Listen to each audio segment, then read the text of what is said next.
All right, everyone. It's time for night shift.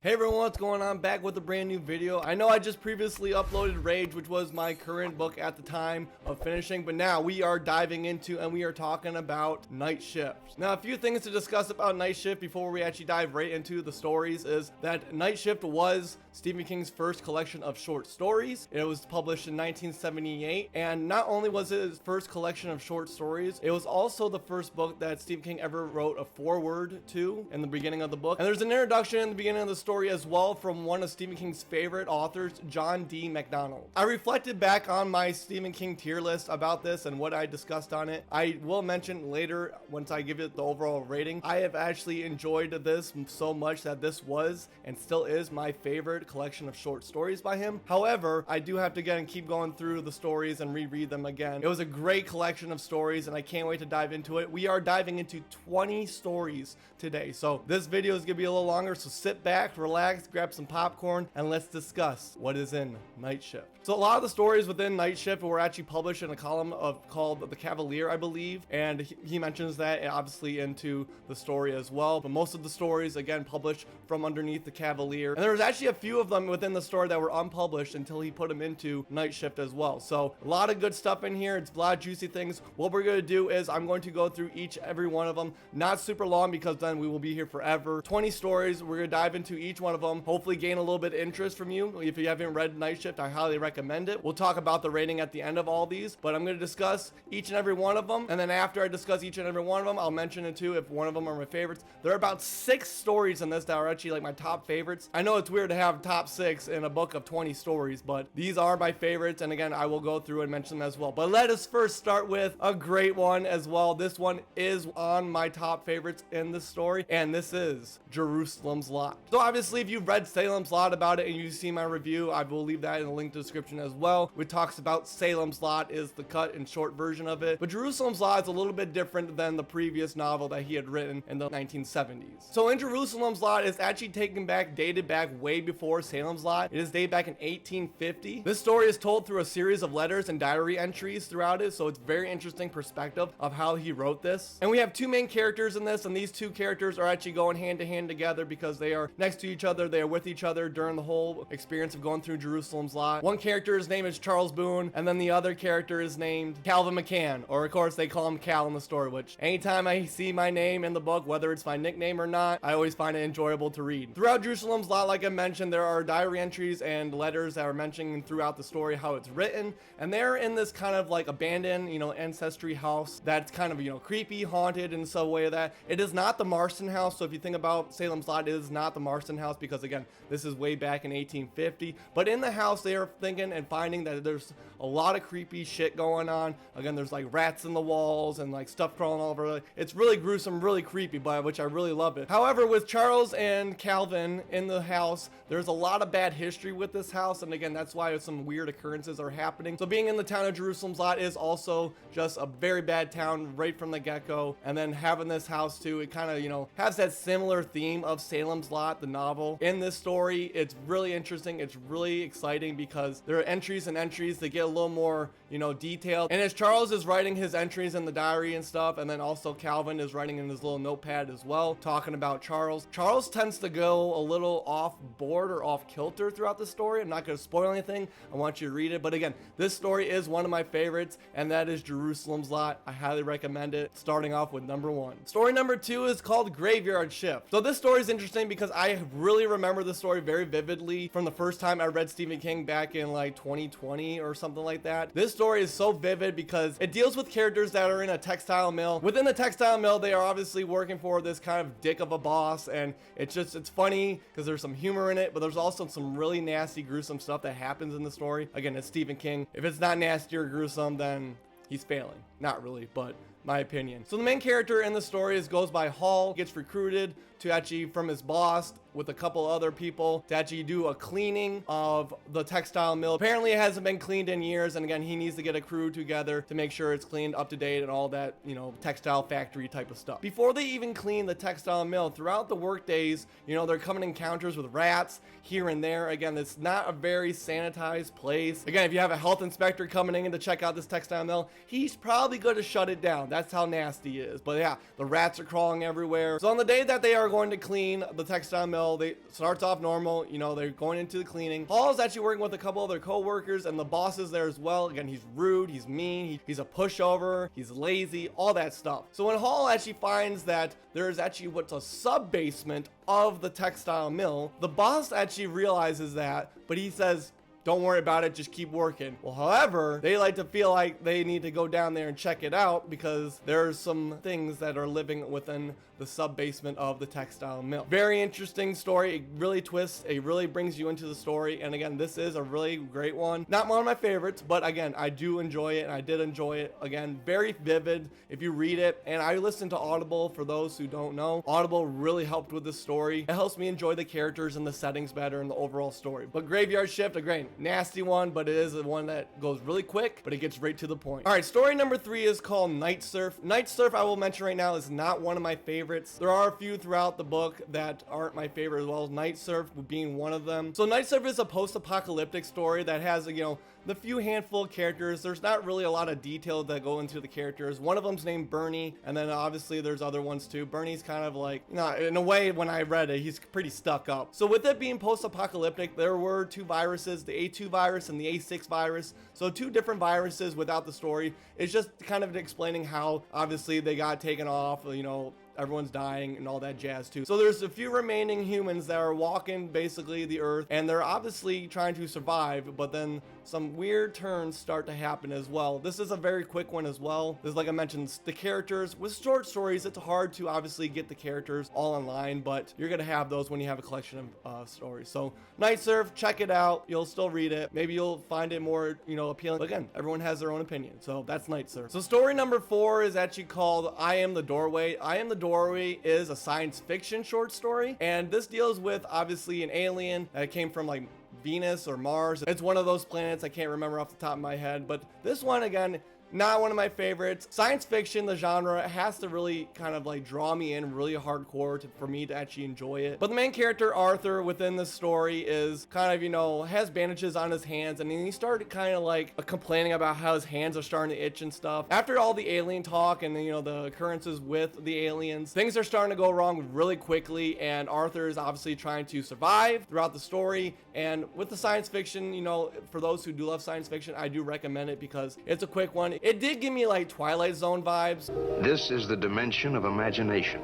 It is an area which we call the Twilight Zone.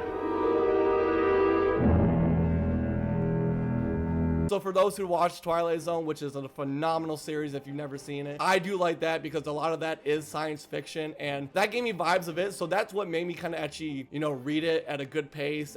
But it's still not one of my favorites. I did enjoy, you know, the whole aspect of it, but that just made me think of Twilight Zone. So I Am the Doorway coming in at number 4. So story number 5 is called The Mangler. So The Mangler has a police detective, you know, investigating a crime, investigating a murder or homicide, whichever way you want to put it, of what's in an industrial laundromat. Really interesting fact about this story is that Stephen King stated that one of the very first jobs that he had to support his family is working in a laundromat. Little fun facts here and there about this, which I did enjoy finding out. So you have characters throughout the story, one named Frawley and then one named Hunton. Frawley ends up actually dying throughout this story, but the reason why that this is kind of a funny story, but it's actually kind of interesting as well, is that this laundromat is having basically a mind of its own. Okay, it's called the Mangler for a reason. I won't go into the details, but the laundromat is not an ordinary laundromat, and there's certain deaths that keep happening throughout it, and so the investigation is actually going deep when the investigator at the end of the story is going into this. Does he come out? Does he stay in there? Does he find what he's looking for? I'm going to leave that for you to find out though. But The Mangler, sense of humor, which I do like it, but I do like it that it is a homicide and like a murder investigation. So that was good on that. I did enjoy it. So check out the Mangler. So the next story we have is called the Boogeyman. First off, the Boogeyman adaptation actually just recently came out in 2023.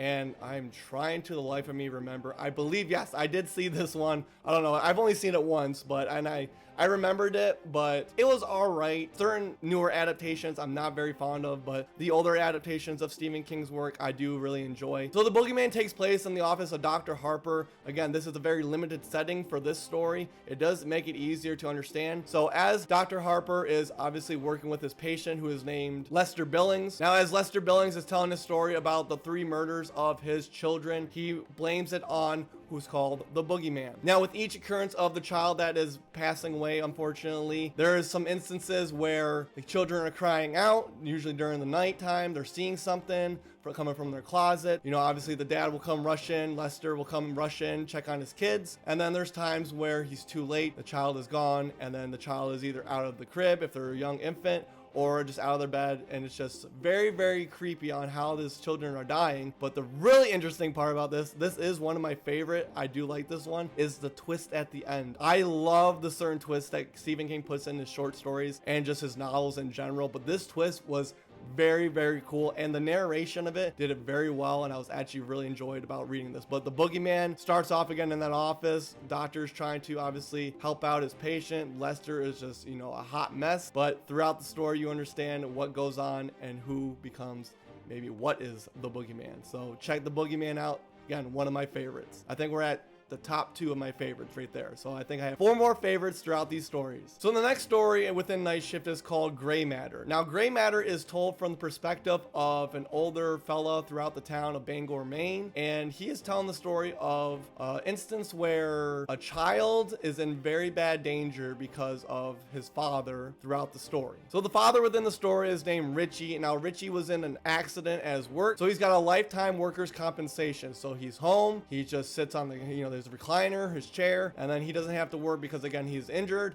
And obviously his son, I can't remember how old the son is though, but his son actually kind of has to, you know, take care of him in a way. Since Richie basically can't get up and he's like a sitting potato, he has his son to go get him, obviously, his alcohol or his beers. But when his son comes back at night, usually it's always at nighttime, it's very dark. Richie is sitting within the living room, dark, lights are off, everything. His son is like never goes in to check on what is going on, so he usually thinks he's sleeping. So he puts the beer on the table for him, and then obviously he goes up, does his homework, all of that school stuff, and then later on here, like scuffling down there the stairs, and it's just a repetitive process every day. What's really interesting in a way that I like how it progresses, it's still not one of my favorites, but the way that Richie becomes not human anymore. And that's all I'm going to really say about that. Things start to turn for him, and he's really starting to change in a very, very bad way. So Gray Matter, still a good story, but we got to get to the juicy ones that are later in this book. So the next story is called Battleground. Now, Battleground has a main character named Renshaw in it, and Renshaw is actually a professional hitman. After he returns from his assassination mission, there is something waiting for him when he gets home. So the package that's actually waiting for him is a G.I. Joe Vietnam footlocker, which was actually sent by the company that the person that he assassinated worked for. Now, there's twists and ties with this, and this story is kind of corny to me, but this actually gives me like Small Soldier vibes, you know, from the 90s, that movie. You packing, Tiny. Packing you.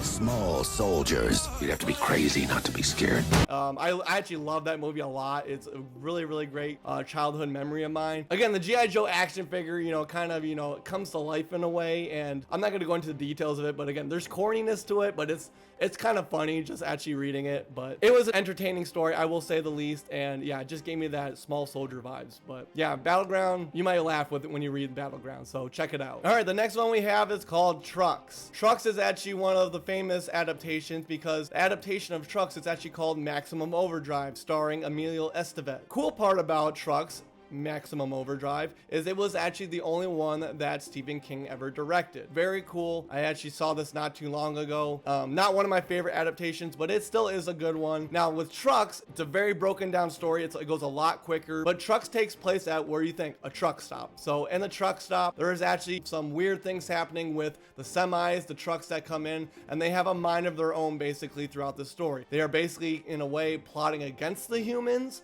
but they also need help with the humans with certain tasks and stuff. The humans are trying to remain alive for this while there's a overall like basically takeover in a way of the truck stop, and they need to find a way to escape, and they need to find a way of how to actually not basically die from, you know, these trucks. Interesting perspective of it. If you haven't seen Maximum Overdrive, you will get a better picture of it. Maximum Overdrive is an older adaptation, but Trucks, it goes really quick with it. Again, the characters, you know, there's a mention of here and there certain names, but again, there's not really big a focus on this one, except the big focus is on the trucks itself. And the story, again, went like that, so check it out. All right, we are halfway there, people. Number 10 is Sometimes They Come Back. So in 1957, 9-year-old Jim Norman and his brother Wayne, they're actually taking a walk to the local library to return Jim's books. On the way there, they were actually attacked by a gang of greasers. That's what they call them in the story. I know it kind of gives you like outsider vibes, not those kind of greasers, but they are attacked on the way to the library, and Wayne is actually stabbed to death by the greasers, but then Jim is actually able to escape. Very, you know, heart-wrenching story right from the beginning, you know, with obviously one of the brothers dying. Throughout his life, Jim keeps having recurring nightmares of that day with him and his brother. Basically, it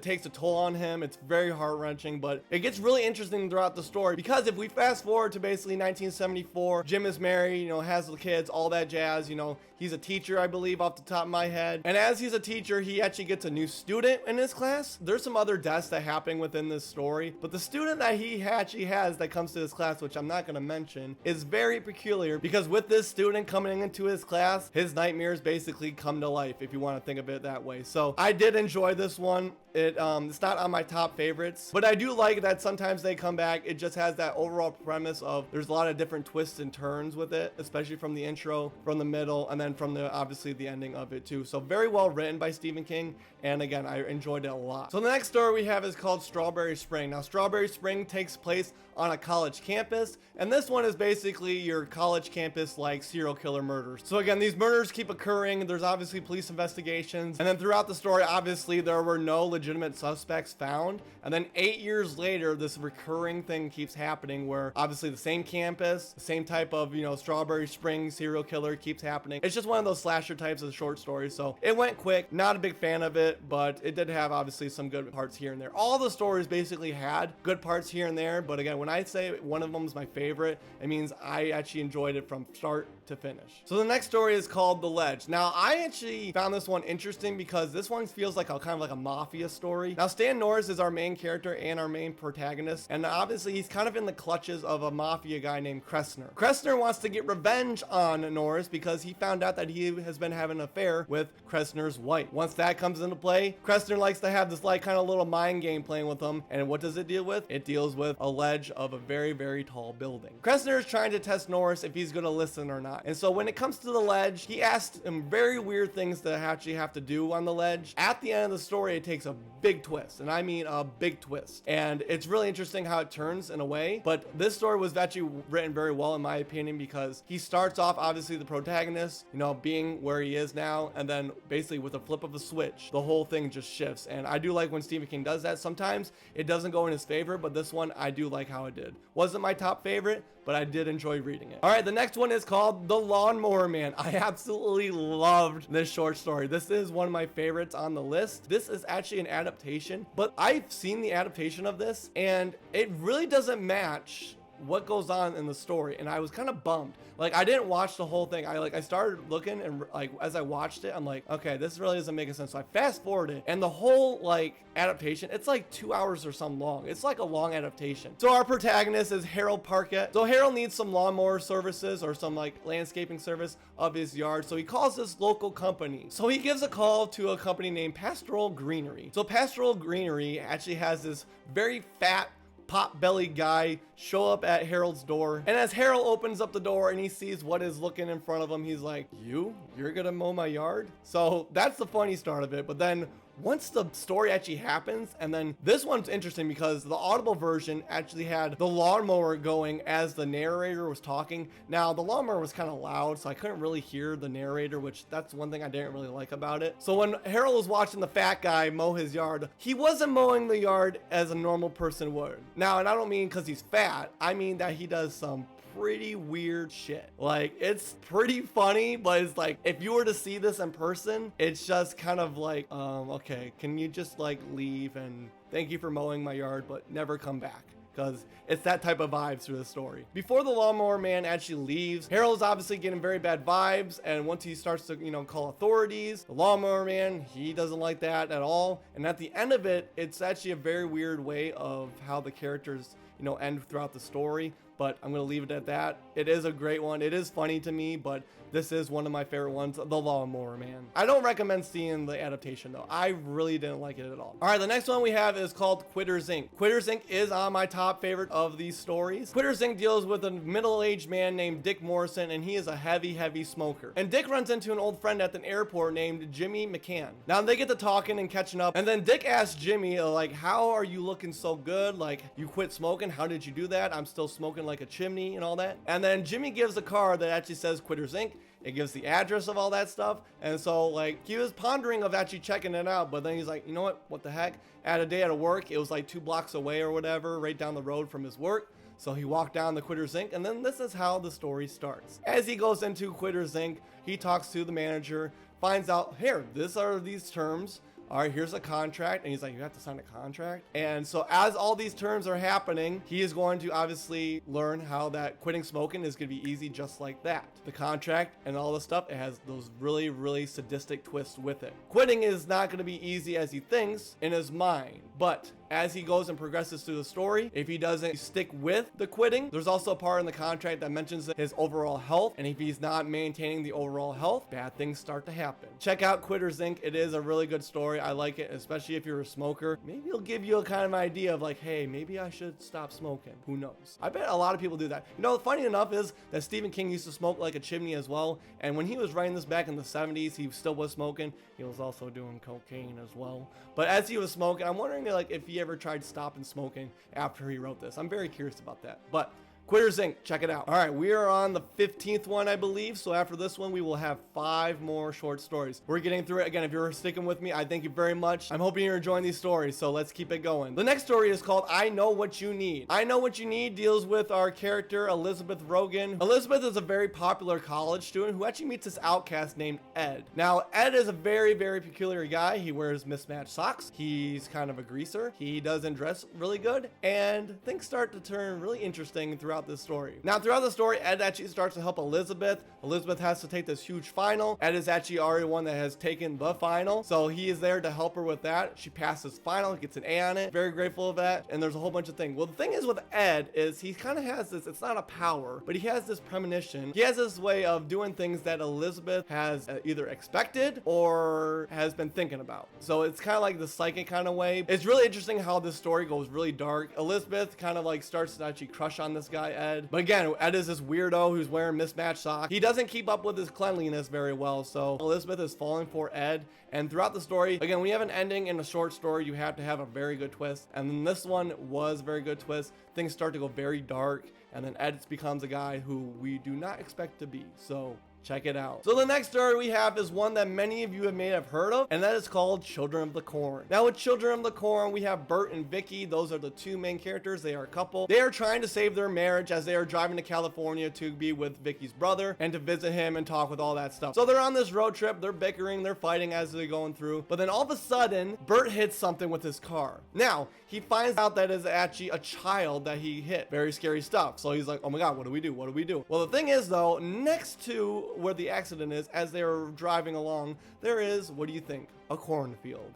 So in the cornfield, he actually goes to investigate a little bit, and he sees that certain parts of the cornfield has either been touched, broken off. Stuff is obviously just not where it's supposed to be, and then he finds some blood. They take care of their business the way they do, as you are going to read and find out. They drive to the nearest town, and as they're driving to the nearest town, they get there. It is basically a wasteland. It's deserted. they can't find a police, they can't find anyone living there. However, once Vicky's staying in the car, Bert goes to check out this church. As he goes into the church, and he finds this ledger, or finds out this book, I should say. And inside the book, there are names of children that were born at a certain age, and then they died at a certain age. And the number that they die at is pretty similar. And once they get to, obviously, Bert leaves the church, he goes out, and then he finds that Vicky is missing. I'll let you find that out. Again, with Children of the Corn, there's like 6 adaptations of this movie. It's like ridiculous. And I only remember like one of them on top of my head because there's so many different ones. But the short story of Children of the Corn is actually very good. It is one of my favorites of the collection, and let's keep going, people. We are almost done. The next story I find to be one of the most saddest stories of this short story collection, and that is The Last Rung on the Ladder. With this story, we have a brother and sister, and what they are doing while the parents are away, or their parents are either in the house. So the brother and sister are named Larry and Kitty, and what they do at the young age, they are doing some kind of wild stuff. They go into the barn, and they are jumping off a certain height, going into haystacks. Now, I've heard a lot of kids actually doing this. Now, with this, it's very emotional story. I like how he wrote this. I'm glad he put this in. Night Shift, this is a really good story. It's very touching at parts, but again, this is a very sad story. Something happens, not gonna mention it, but then at the end of it, it gets even worse than what it was, obviously, from the beginning of the story. It just starts off like 2 kids just being innocent, and then after that, it's just basically downhill. It is a great story. I do like it, but again, once you read it, be careful, get the tissues next to you. All right, the next one is called The Man Who Loved Flowers. Now, this story takes place in New York City in 1963, so you can kind of get the visual of it. Very, very busy street. And then there's this unnamed man who goes up and he buys flowers, and he's trying to find Norma. Now, as he is going through the streets of New York City, he has bought his flowers. He is basically love struck. Everyone can see his face on the streets that this man is in love. He is trying to find this woman, Norma. And throughout it, I wasn't gonna predict what was gonna happen, but the way how positive it starts off, I'm like, it's Stephen King. Something's gotta go wrong here. And boy, was I right, because throughout the story, he's all love struck. But again, this man is not who he appears to be, and he is actually a very, very bad man in general. I think I'll just take the check. You bad man! You very, very bad man! Bad man? Could my mother have been wrong? Leave it at that. But these stories do have a lot of twists and turns, and that's what I love about King. The way he can just change a setting or change a character on a flip, and the way he's doing it within Night Shift is amazing. And again, majority of these stories I have loved. Again, I will keep reading them throughout time, and this one, very good twist and a very interesting outline as well. All right, people, we're down to our last 2 stories. And this story is called One for the Road. I have this being one of my favorites as well because it kind of reminds me of Jerusalem's Lot or Salem's Lot, because the setting is Salem's Lot. So this is another vampire short story. The vampire part of it is actually really interesting, especially the ending. But before we get to the ending, the people in Jerusalem's Lot, now this is 2 years. So even after the 2 years, the vampires are still slaying the vampires, obviously. The town is a very rundown, very dark town that people try to stay away from. And if they are in the town, they know when to not be out at night. So one night, there are 2 characters named Booth and Herb. They both like are going into the town. They know what they're expecting, but again, they're trying to obviously, you know, just see what this is all about, the hubba bubba. And the interesting part of this is at the end, because they know what they're going into, but they really don't know that they're probably not going to come out alive. So I'm not going to say any spoilers of what's going to happen. So there's this little girl near the end of the story. She's wearing like a yellow dress and stuff. And at the time of it, you think she's nice and sweet and innocent. Well, this girl might not be as innocent as you think, but it is a really interesting part of it, because at the end of it, it ends with a one line about the little girl. I'm not going to give it away, but it's such a great ending sentence for this story. And it's just so great. I love vampires and anything about vampires. So One for the Road, Jerusalem's Lot, both of these are in here in Night Shift. They are vampire short stories, and they are talking about obviously the town of Jerusalem's Lot. So highly recommend it. All right, everyone, we are on our final story, the 20th story in this. Thank you for staying with me. And the last one is called The Woman in the Room. So this one is also a sad one, kind of like The Last Rung on the Ladder. It's a very sad one with a son and and his mother is very sick. She's basically kind of bedridden in a way in the hospital, and he's going there to visit her as much as he can, and he has to decide on if it's worth having her suffer and all that. But the way that he goes about trying to end her suffering and maybe trying to think about it, it's basically a lot on his mind. He feels like he shouldn't do it, and he feels like, should I do it in this way, should I do it this way? And darkness comes to at the end of it. And Till Life Me, for me, having lost my mother in 2016, she dealt with her own addiction. Just this story kind of like hit me a little hard. It was just interesting how he put a different perspective. Johnny is the main character, he is the son, and Johnny has to do one of the things that I probably could never do in my lifetime. And again, very good story. It's not one of my favorites, hard to stomach, but it's another very sad story to end, obviously, Night Shift. So everyone, that is all 20 stories in Night Shift. I have mentioned my favorites a lot because there's some certain similarities throughout him, but overall I do give Night Shift 5 stars. I know I'm on like a very 5-star run kick, but Early King is like one of my favorites. Again, the decades and stuff, and maybe like 20 decades, a certain section like are like my favorites of Stephen King, and this is just a 5-star because I love maybe like 4 or 5 stories that were just kind of bland for me, but then my favorites, which were like 6, and then there's other ones that were just, yeah, I enjoyed them. I had nothing wrong with them. Overall, again, this was a great read. I highly recommend you read Night Shift. Night Shift has such a great premise to it. Plus, I love this cover. It's just an overall great collection of short stories. His very first collection of short stories. I'm glad I'm uploading this now because it's probably gonna be a minute or so that I upload my next one, because I am reading Stephen King's ginormous novel, The Stand. For those who know The Stand, it is a journey, and I mean a hell of a journey. So I get to start reading that now. I'm gonna start reading that tomorrow after I obviously did this video. And again, I just thank everyone for continuing to support my channel, everything you guys do. And again, I hope you enjoyed this. If you love short stories and you love Stephen King, please check out Night Shift. You won't be disappointed because I guarantee you there's at least 3 stories in there that every one of you would like. I give you my word on that one, okay? But everyone, like I always say, my friends, please read your book cover to cover. We'll see y'all later.